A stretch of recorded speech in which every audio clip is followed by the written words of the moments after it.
When looking at applicable skills, there are many benefits to knowing how to put out a kitchen fire.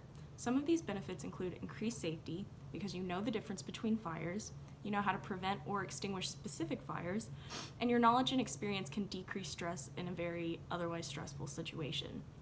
Another reason it's beneficial, it saves money. Fires can cause a lot of damage, and these can be extremely expensive, and the faster a fire is extinguished, the less damage is done ultimately. Knowing how to put out a kitchen fire also saves time. The fire department often can't get to the fire as fast as it's going to spread or before damage is done, and having control releases reliance on those fire departments unless it's severe. You also have no need to make calls and stall, which can also lead to more damage when you know how to put the fire out yourself. When looking at kitchen fires, there are two types of kitchen fires. There are simple fires and complex fires. Starting with simple fires, we have oven fires. According to the New York City Fire Department, your first step with an oven fire is smothering and isolation. If the fire is rather small and hasn't left the oven, the first step you should do is turn off the oven, leave the fire in the closed oven, and allow it to suffocate. You should usually let this sit for about an hour and keep an eye on it during this time. You leave the fire, and then once it's done, take out burnt food or pan after said hour and check for flame or heat, so you can usually see if the pan is still hot. After that, you should thoroughly clean your oven and collect any grease or food residue that may have leaked out, as it could start another fire the next time you use the oven. If you observe smoke coming out of the oven or the fire doesn't seem to go down, you should call your fire department and have them check it out, and you should also leave the house just in case the fire starts to spread beyond manageable. The next type of simple fire is electrical or appliance fires, and according to Buffalo Grove Fire Safety, you should shut off the source first. You should flip the on and off switch on an appliance if it's still plugged in, and then following that, you should unplug the appliance carefully and quickly, avoiding the flame. Usually this is safe in terms of electrocution, unless you see a melted or burned wire. The next step for that, again, is suffocation, so you should cover any active fire with a fire blanket if you have it. You could also use a dish towel or a normal showering towel, or you could use a Type C fire extinguisher. Along with simple fires, you have complex fires, as mentioned before, and the first complex fire you can look at is grease fires. So according to the International Fire Chiefs Association, again, your first step is suffocation. That's a common theme with most fires. So again, in the oven, if you have a grease fire, you can cover the pan with another pan or a lid, and you can carefully place the covered pan in the oven that's turned off.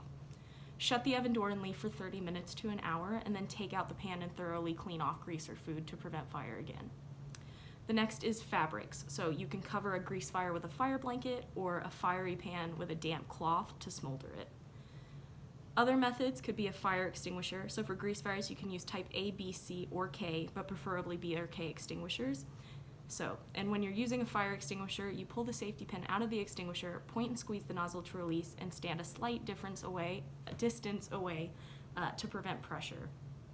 If you don't have either of those options, you can also use baking soda, but this should only be used in small, desperate situations, as you have to get very close to the fire and cover the active fire in baking soda.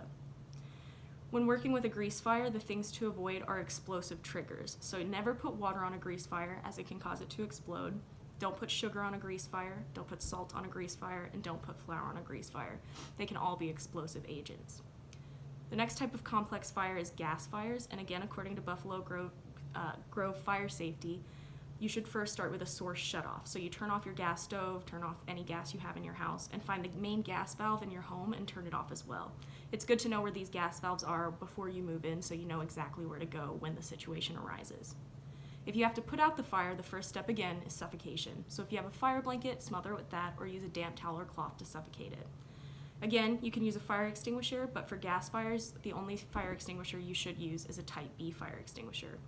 For gas fires, unlike grease fires, you can use water. It's the only fire actually where water is recommended, as electric fires can cause sparking, grease fires can cause explosion. And when you're working with a gas fire and you use water as your option, you should slowly pour water over it to cool the heat caused from the gas. And if grease is involved, do not use water.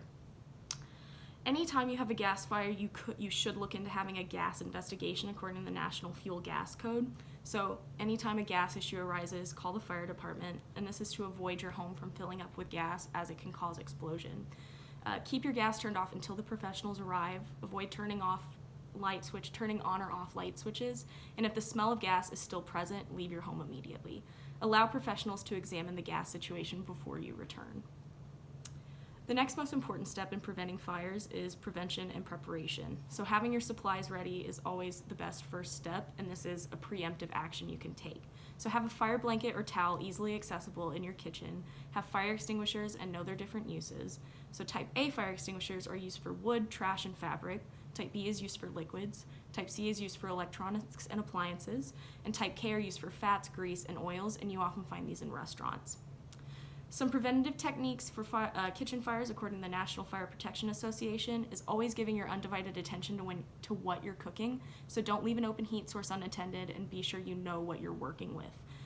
You should always keep the area clean, so keep flammable ingredients or other messes away. Clean as you go while attending to your food. Keep your sleeves rolled up and your hair away, and clean ovens, stoves, and pans regularly to avoid grease buildup.